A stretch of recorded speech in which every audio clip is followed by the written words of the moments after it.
Olá pessoal, bem-vindos ao episódio desta semana do Mustard Seed Leadership Podcast. Estamos fazendo uma série chamada A Fundação da Liderança de Jesus. E hoje eu quero falar com vocês sobre poder através da oração.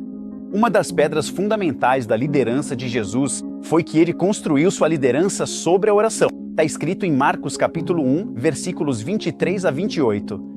Naquele momento, um homem na sinagoga que estava possuído por um espírito impuro gritou: "O que você quer conosco? Jesus de Nazaré, você veio para nos destruir? Eu sei quem você é, o Santo de Deus." "Cale-se", disse Jesus com firmeza. "Saia dele." O espírito impuro sacudiu o homem violentamente e saiu dele com um grito. Todos ficaram admirados e perguntavam uns aos outros: "O que é isso? Um novo ensinamento?" E com autoridade ele até dá ordens aos espíritos impuros, e eles lhe obedecem. A notícia sobre ele se espalhou rapidamente por toda a região da Galileia.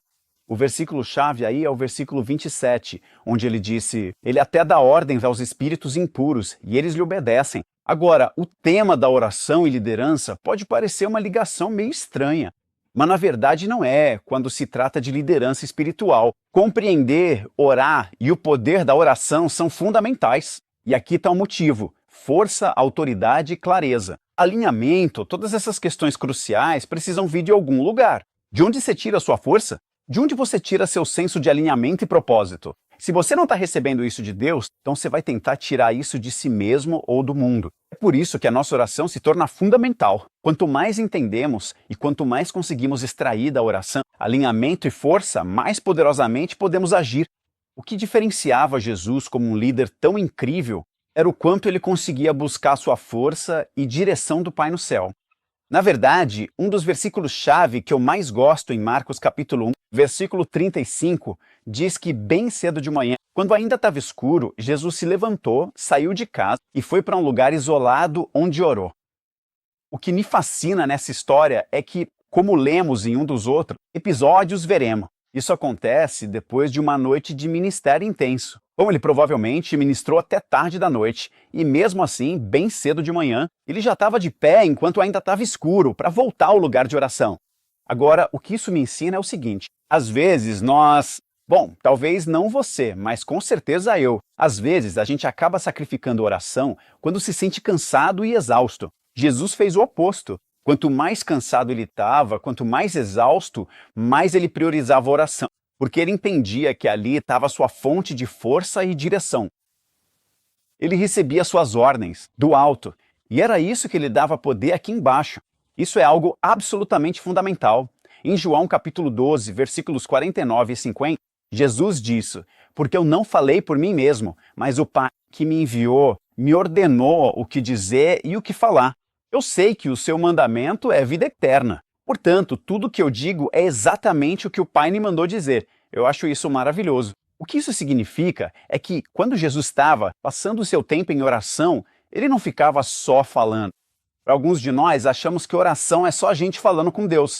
Mas, ao que parece, para Jesus, ele dava mais prioridade a ouvir o Pai do que a falar com Deus. E ele saía desse momento de oração não apenas tendo feito orações, mas tendo ouvido, de modo que tudo que ele dizia, tudo que estou dizendo a vocês são palavras que ouvi do meu Pai, direção que recebi do meu Pai. E eu amo isso porque acredito que os discípulos, ao observarem Jesus, fizeram essa conexão. Eles começaram a perceber que o poder dele em público vinha da sua oração em particular. Em Lucas capítulo 11, versículo 1, diz: "Certo dia, Jesus estava orando em determinado lugar, e quando ele terminou, um dos seus discípulos lhe disse: 'Senhor, ensina-nos a orar, assim como João ensinou aos discípulos dele.'" Eu amo que eles fizeram essa conexão. Eles não pediram: "Jesus, ensina-nos a pregar", ou "Jesus, ensina-nos a fazer milagres", ou "Jesus, ensina-nos a fazer uma cruzada." O que eles disseram foi: "Jesus, ensina-nos a orar." Isso revela que eles fizeram essa conexão. Eles perceberam que o poder público vinha da oração particular, e eu me pergunto se nós também já fizemos essa conexão.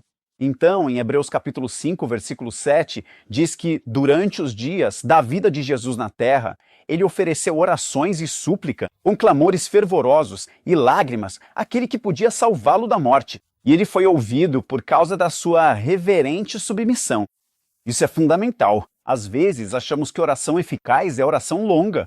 Se quisermos ser eficazes na oração, temos que orar por muito tempo. Quanto mais oramos, mais poder. Isso não é verdade. O que nos mostra aqui é que Jesus foi ouvido por causa da sua reverente submissão. Mais poderoso do que uma noite inteira de oração é um coração totalmente submisso a Deus e aos seus planos. Lembre-se de quando Jesus estava orando no jardim do Getsêmani, mas não a minha vontade, seja feita a tua vontade. É daí que vem o poder da oração. Não orações longas e arrastadas, mas orações profundas e sinceras de submissão. Na verdade, Deus primeiro responde aos nossos corações e os transforma, antes que vejamos isso se manifestar em público. Rezando por todos, a noite não é tão eficaz quanto orar com um coração de reverente submissão. Portanto, liderar como Jesus significa ser guiado em oração, como Jesus foi. Que não sejamos levados à armadilha do inimigo, ou às vezes o inimigo nos prende com a correria. Quanto mais ocupados ele nos deixa. Geralmente, a primeira coisa que sofre em nossas vidas é o nosso compromisso com a oração. E isso até me lembra de Atos capítulo 6, quando os primeiros apóstolos, eles perceberam que a correria do ministério não estava limitando o tempo deles.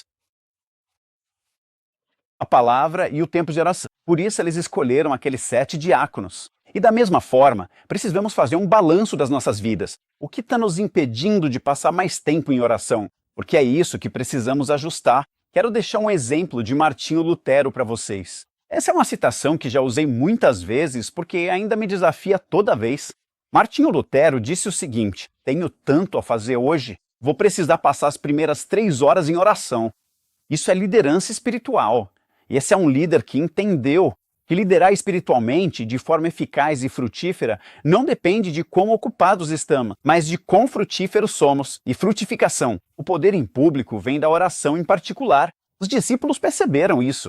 Eles viram isso na vida de Jesus e começaram a viver vidas de oração também. E essa é a minha oração, literalmente, por todos nós, por mim e por nós como líderes. Vamos construir nossa base de liderança na oração, não confiando em nós mesmos e na nossa própria força, mas na força e na capacidade que encontramos no tempo com o Pai. Então aqui estão algumas perguntas para discutir. Número 1. Quando você lê essa citação sobre Martinho Lutero, tenho tanto a fazer hoje, vou ter que passar as primeiras 3 horas em oração. Qual é a sua reação? Tira um momento para refletir. Qual é a sua reação a isso? De jeito nenhum, nunca conseguiria. Impossível. Qual é a sua reação? Número 2. As evidências da sua vida sugerem que você fez a conexão entre oração e poder ou não? Apenas um momento honesto de reflexão. O seu estilo de vida reflete o seu compromisso? A sua compreensão de que o poder público vem da oração privada se reflete na sua vida ou não? E por fim, número 3, se você considerasse os momentos típicos de oração, você diria que enfatiza mais falar do que ouvir? E como você poderia crescer em ouvir a Deus na oração? Isso me confronta profundamente. Eu percebo que grande parte do meu tempo de oração sou eu falando com Deus. Quando eu estudo a vida de Jesus, parece que há mais escuta ao que o Pai está dizendo. Então é isso. Espero que isso ajude. Essa é uma pedra fundamental na nossa liderança. Certamente foi assim na liderança de Jesus. Construir sua liderança sobre a oração. E eu oro para que Deus inspire você, que Ele te dê uma fé renovada para construir sua vida de liderança sobre a oração. Espero que ajude. E na próxima semana, episódio final da série. Então tô ansioso para te ver lá. Deus abençoe e até mais.